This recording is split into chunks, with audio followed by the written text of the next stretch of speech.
عید الفطر کی آمد ہے، اس سے پہلے فطرانہ دینا بہت ضروری ہے۔ فطرانے کے اوپر دین اسلام میں کیا احکامات ہیں؟ ہمارے ساتھ زونل چیئرمین رویت حلال کمیٹی زون فیصل آباد موجود ہیں، مفتی ضیاء مدنی صاحب۔ مفتی صاحب بہت شکریہ وقت دینے کے لیے۔ مفتی صاحب، فطرانے کے بارے میں قرآن حکیم کے اندر اور اللہ کے بعد حضرت صلی اللہ علیہ وسلم کی طرف سے احکامات کیا ہیں؟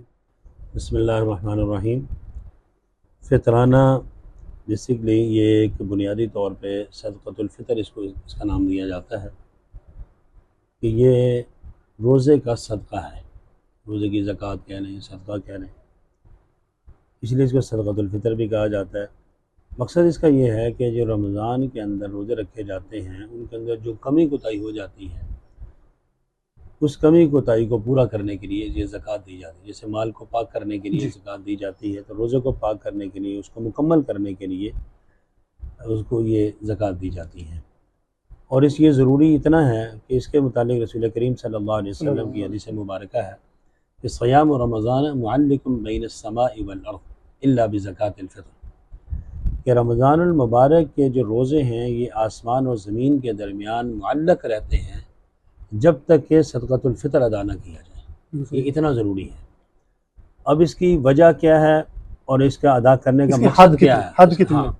بحث کرتا ہوں۔ اس کا مقصد یہ ہے کہ عید الفطر کے اندر شریعت نے انسانیت کی فلاح کے لیے بہت بڑا کام کیا ہے، اور ہم سمجھتے ہیں ہمارے بطور ہمارے مسلمان کے ہمارا ایمان ہے کہ شریعت محمدی سے زیادہ اس انسانیت کی فلاح کے لیے کوئی دین نہیں آیا۔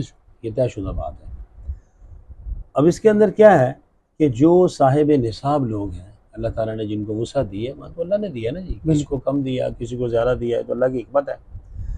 اور اللہ تعالیٰ قرآن کریم میں بھی یہی فرماتے ہیں، جو متقین کی صفات بیان کرتے ہیں اس میں ایک صفت یہ ہے وَمِمَّا رَزَقْنَاهُمْ يُنْفِقُونَ، کہ جو ہم نے ان کو عطا کیا ہے اس میں سے خرچ کرتے ہیں۔ اللہ کہہ رہے ہیں ہم نے دیا ہے، بندے کو کوئی کمال نہیں ہے کہ بندہ کہتا ہے جی میں نے کمایا، میں نے کچھ نہیں کمایا، جو کچھ دیا اللہ نے دیا۔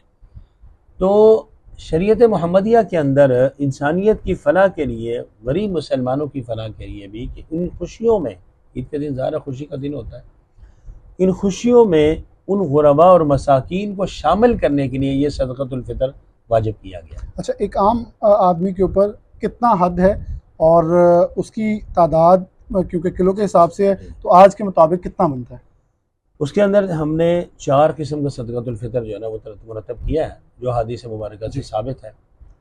کہ اس میں عرض کر رہا تھا کہ چونکہ صدقۃ الفطر کا مقصد یہ ہے کہ غریب اور مسکین شخص کو اپنی خوشی میں شامل کیا جائے، اور جو اللہ تعالیٰ نے جس کو مال دیا ہے، صاحب نصاب ہے، صاحب استطاعت ہے، وہ صدقۃ الفطر ادا کرے گا اس حساب سے۔ یہ مقصد ہے ایک دن کا کھانا۔ صدقۃ الفطر کا جو بنیادی فلسفہ ہے وہ ہے کسی غریب کو اپنے ایک دن میں کے کھانے میں اپنے ساتھ شریک کرنا، بس بنیادی بات یہ ہے۔ اب ایک دن کا کھانا اللہ تعالیٰ نے جس کو جتنی وسعت دی ہے، اب ایک شخص جو ہے نا غریب آدمی ہے، وہ 100-200 روپے میں گھر کا کھانا بنا لیتا ہے، فی آدمی گھر اتنا بن جاتا ہے۔ ایک آدمی کو اللہ نے اور وسعت دی ہے، اس میں زیادہ خرچہ ہے، پھر اور وسعت ہے، زیادہ خرچہ ہے۔ تو اسی ترتیب سے جو حدیث مبارکہ میں جو مختلف اقسام کا صدقۃ الفطر ملتا ہے، جو رسول کریم صلی اللہ علیہ وسلم نے مختلف اوقات میں مختلف دیے ہیں، مختلف اوقات میں مختلف دیے ہیں۔ ہمارے ہاں یہ تاثر غلط بن چکا ہے کہ جی ہم صرف گندم کا اعتبار کر کے جو سب سے کم درجے کا ہے ہم اس کو دے رہے تھے۔ اب کروڑ پتی ارب پتی جو ہے نا وہ بھی گندم کے اعتبار کر کے دے رہا ہے۔ اس سے پوچھے بھائی تم گھر کے اندر جو ہے اب گندم کا 230 روپے ہے، اس سے پوچھے آپ گھر کے اندر 230 روپے کا کھانا کھاتے ہیں ایک دن میں؟ سوال ہی پیدا نہیں ہوتا نا۔ تو یہ تو غریب آدمی کے لیے کہ سب سے کم درجے کا جو صدقۃ الفطر ہے وہ 230 روپے۔ تو ہم نے اس میں احادیث مبارکہ کی روشنی میں 4 قسم کے ہم نے صدقۃ الفطر نکالے۔ سب سے اعلیٰ درجے کا جو صدقۃ الفطر ہے وہ ہے کشمش کا اعتبار کیا جائے گا۔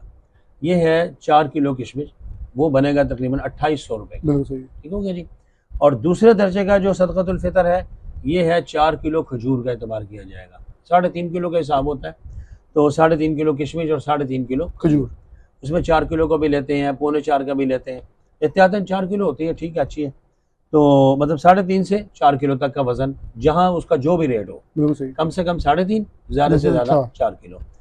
اچھا، اسی طرح پھر اس سے تیسرے درجے کا جو صدقۃ الفطر ہے وہ جو کا اعتبار کیا گیا، اس میں 3.5 سے 4 کلو جو ہے وہ تقریباً 400 روپے اس کی مطلب قیمت بنتی ہے۔ اور گندم کا جو باقی ساری چیزیں جو ہیں وہ 3.5 سے 4 کلو تک کا اس کی مقدار کے مطابق قیمت کی تعین کیا جائے گا. اور گندم جو چونکہ اس زمانے میں بہت ناپید چیز تھی نا، بہت کم تھی، بالکل اس لیے اب شریعت نے تو آسانی دی ہے نا، تو اس سے گندم کا جو اعتبار ہے وہ 1.25 سے 2 کلو تک ہے، وہ اس سے آدھا ہے. کیونکہ یہ کشمش اور کھجور اور جو یہ پورا ایک سا ہوتا تھا، بالکل صحیح. ایک سا جو ہے وہ 3.5 سے 4 کلو تک کا ہوتا ہے. اور گندم جو ہے یہ نصف سا ہے، نصف سا جو ہے یہ 1.25 کلو سے 2 کلو کا ہوتا ہے. تو گندم کے اعتبار سے سب سے کم درجے کا جو ہے نا وہ ہم نے رکھا ہے 230 روپے کے اعتبار سے. اب اللہ تعالیٰ نے جس کو جتنی مالی وسعت دی ہے، یہ دیانتداری کی بات ہے کہ ہر آدمی کو یہ سوچنا چاہیے کہ میں اپنے گھر میں اپنے بچوں پر، اپنے بہن بھائیوں پر جتنا خرچ کرتا ہوں، کسی غریب کو جب دینا ہے اور اللہ کی رضا کے لیے دینا ہے اور اللہ کے لیے دینا ہے، جس کا وعدہ یہ ہے من جاء بالحسنۃ فلہ عشر امثالها، کہ کم سے کم 10 گنا بڑھا کے دے گا، بے شک 10 گنا. اور ہم پنجابی میں بھی اردو میں بھی عام اصطلاح ہے دیا دنیا 70 آخر.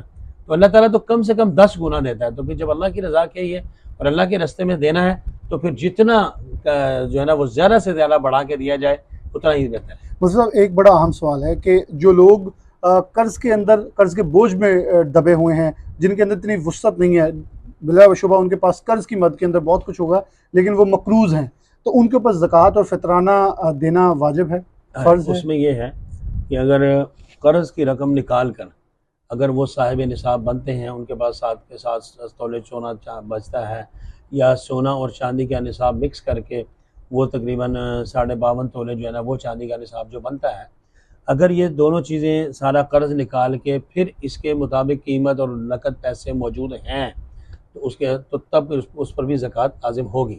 اور اگر قرض اس کا زیادہ ہے، قرض کے پیسے نکال کر جو ادائیگی کرنی ہے، یہ سارے پیسوں سے یہ نصاب سے کم ملتا ہے تو پھر اس پر نہ زکوٰۃ ہے نہ فطرانہ ہے. بہت شکریہ مفتی محمد ضیاء مدنی صاحب ہمارے ساتھ موجود تھے، بہت ہی تفصیل کے سامنے آگاہ کر رہے تھے فطرانہ کیا ہے، کتنا لگتا ہے، کس حد کی کتنی مقدار کے اندر ہمارے اوپر فرض اور واجب ہے، اور اس کی اگر جس کے پاس جتنی حیثیت ہے اس کے مطابق وہ دے، یہ نہیں کہ کم سے کم جو چیز ہے اس کے اوپر دے کے اپنا اکتفا کریں، بلکہ اللہ کے دیے ہوئے سے 70 گنا زیادہ مل رہے ہیں.